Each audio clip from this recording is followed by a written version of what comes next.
Sefira is a hard time for me. I need music to relax while I'm driving, to block out noise when riding in my house. And so I asked my friend what he listens to during Sefira.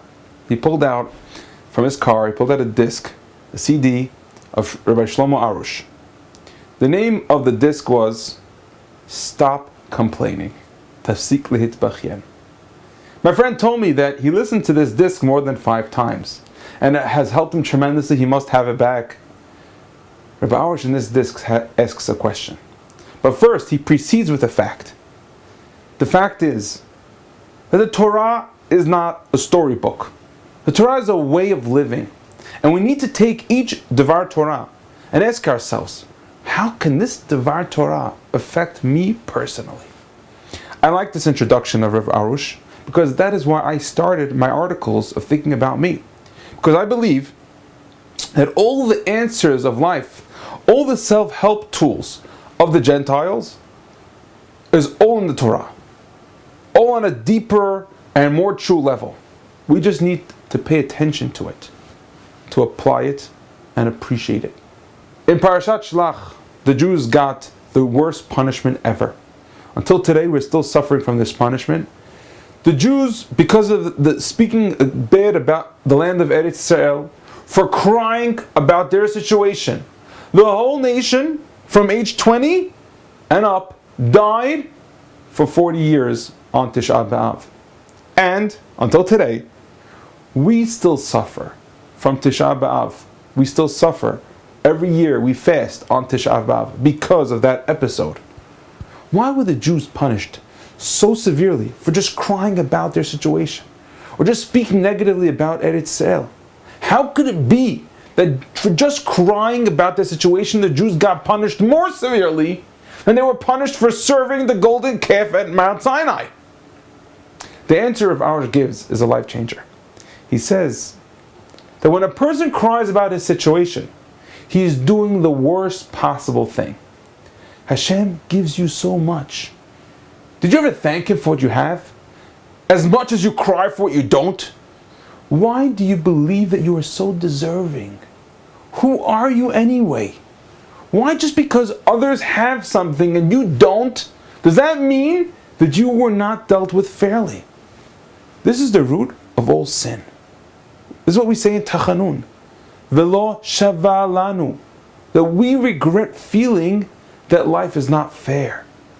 The reason why we are still in Galut on a public level and on a personal level, according to Rav Natan of Breslov, is because we never fixed this root of negativity that we have about life. And it won't be fixed, says Rav Arush, until we take out half an hour a day and do hitbodedut, thanking God for all the things that He has given us.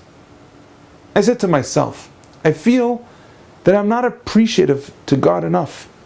And you know something? This idea of doing hitbodedut, I might as well try it. Maybe it will help me. So I went to the forest, the Jerusalem forest, right here behind Mount Herzl, near Bayit Vegan, and I'll go there for half an hour. That's a great place to be. The forest, there's no cars, no people. I looked at my watch just to make sure that I'm going to be doing the full half hour of meditation, just as prescribed by Rav Arush. I sat alone with God, and I started saying, thank you Hashem for giving me ABC, thank you Hashem for giving me XYZ. Any thoughts that were not about thanking Hashem, I just waited for them to pass, and then I got back to thanking Hashem. And I continued, thank you Hashem for QRS, and I continued like that. I felt so serene, more serene than I felt in months. I looked at my watch, and only 7 minutes passed. What? Felt like forever.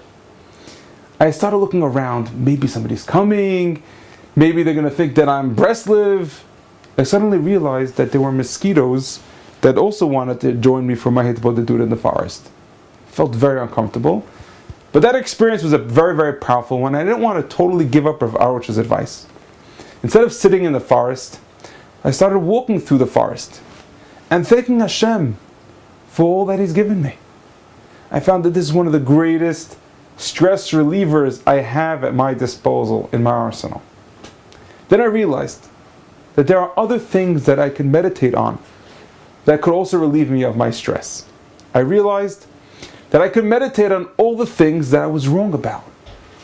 I knew this would be powerful because one of my closest friends, one of the best coaches in the world, Eli Shine from Bet Shemesh, he said to me once that most people would rather die than admit they were wrong about something.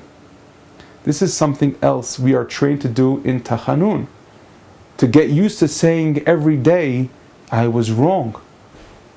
So I decided to give it all up. All those fears that turned out to be nothing, all the assumptions I had, all the expectations, the silly belief that I was in charge, the ridiculous belief that I had to do more in order to be more. I started to realize that by admitting openly to myself where I was wrong, this could bring me to a new level of calmness.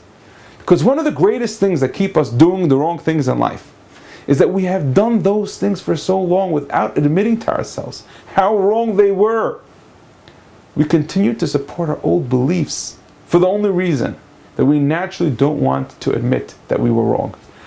Another meditation I had on my walks was about all the great things that I could be in my life.